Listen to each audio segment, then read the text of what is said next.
Rites of Ambition. A considerable amount can be learnt about a society from the way that it deals with youthful ambition. The combination of emptiness, boredom, and futility, which are the daily friends of colonists on this unnamed world, is often surprisingly easy for young men and women to accept. But there are always those who want more, who need adventure, or wish to expand the boundaries of their world. Where reason or ridicule will not sway these young braves, something resembling what anthropologists mistake for a rite of passage has been developed. Firstly, an older colonist reticently suggests that the energetic youth should enter the hull of the Explorator Isotron 14 vessel. No mean feat in itself, since the beached starship is full of dangerous pitfalls, not to mention the dead bodies of thousands of passengers who did not survive planetfall. Once they're inside, they must find Cargo Bay 17 and take one of the pods that they find there. The pod must be taken beyond the farthest parking lot, and there, and only there, placed upon the ground.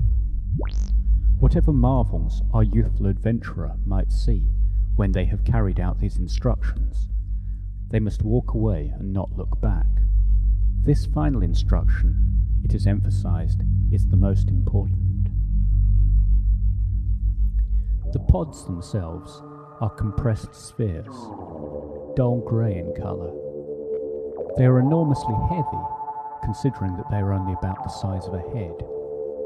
Assuming that one of these can be retrieved from the broken vessel, it must then be carried across the parking lots under the lens of Andromeda, through the hours of gloom when the passive-aggressive voices from distant Earth assault the colonists' very minds.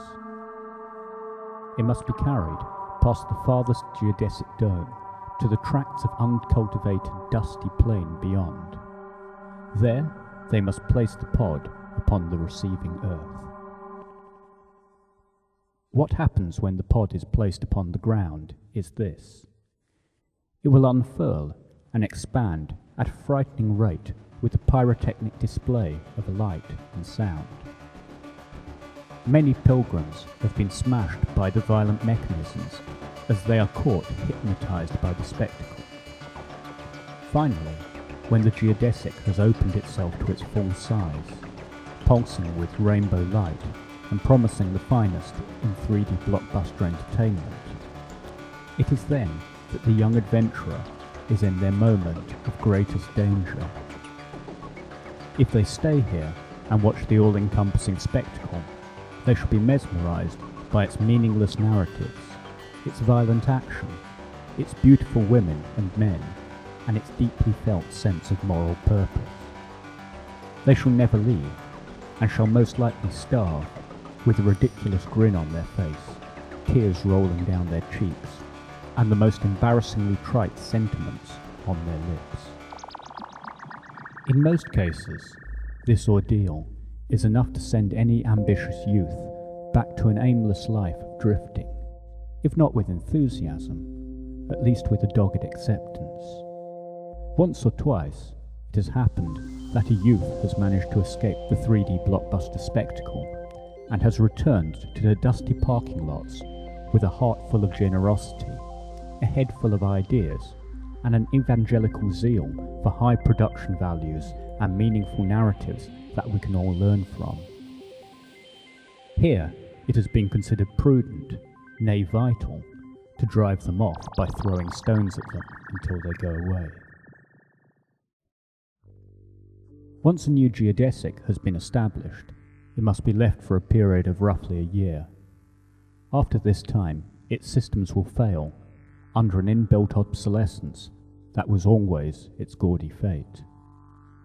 Eventually, it will be found by a lonely traveller who will enjoy the darkness, the quiet, and the comfortable seats, and who may even find company wandering into their honey trap to start up the whole cycle all over again. That was the 4th episode of Near Andromeda by Zali Krishna. The narrator was Solomon Kirchner, and the soundtrack was by the PVC Radiophonic Workshop. In 10 minutes, we will be rejoining the team from the Palindrome, but first, the knitting results.